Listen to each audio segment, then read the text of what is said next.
Hello student. तो चलिए आज हम क्लास 10th का अध्याय 8 का त्रिकोणमिति उदाहरण नंबर 2 को सॉल्व करते हैं। तो उदाहरण नंबर 2 है कि यदि कौन बी और कौन क्यू ऐसे न्यून कोण हो जिससे कि साइन बी बराबर साइन क्यू है, तो सिद्ध कीजिए कि कौन बी बराबर कौन क्यू है।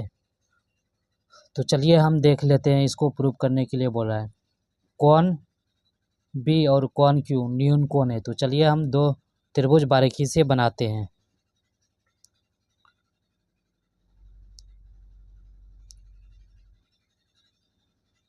कौन बी न्यून कोण हो तो मान लेते हैं ये इसको भी ए बी सी न्यून कोण। अब दूसरा त्रिभुज भी बना लेते हैं।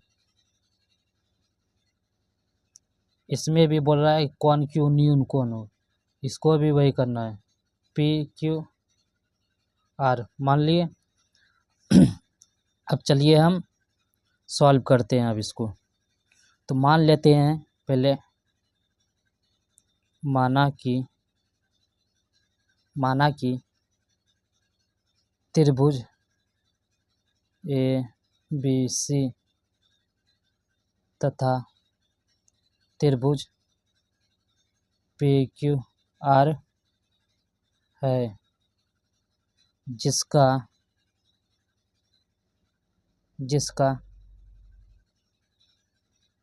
कौन बी और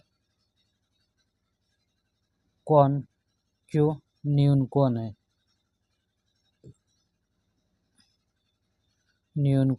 है। तो चलिए अब देखते हैं क्वेश्चन में क्या दिया है। दिया है साइन बी बराबर साइन क्यू। तो चलिए हम इसको अलग अलग करके देख लेते हैं।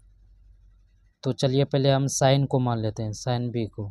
साइन बी, अब इसमें देखते हैं साइन बी यानी फार्मूला, इसको थीटा मान लो। साइन थीटा का फार्मूला क्या होता है, लंब बटा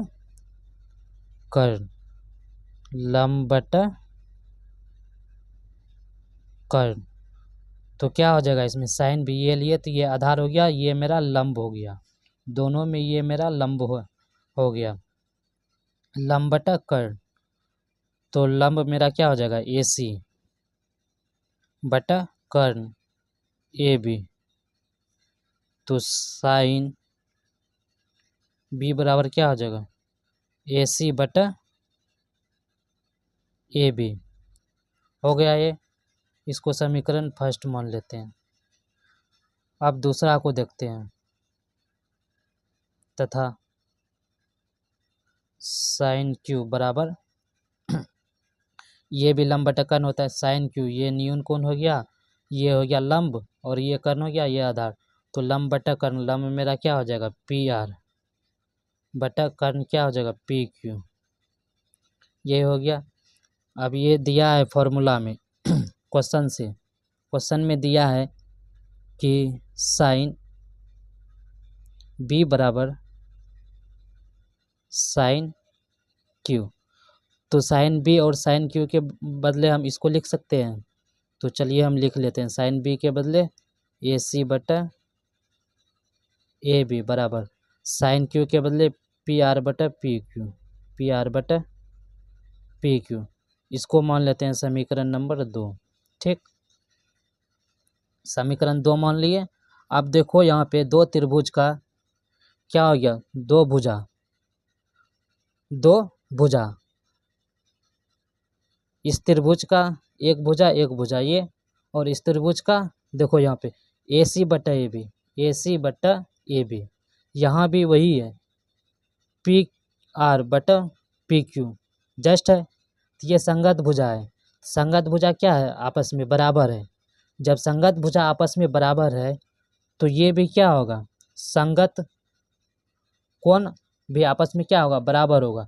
संगत कोण क्या हो गया, ये दोनों क्या है 90 डिग्री है।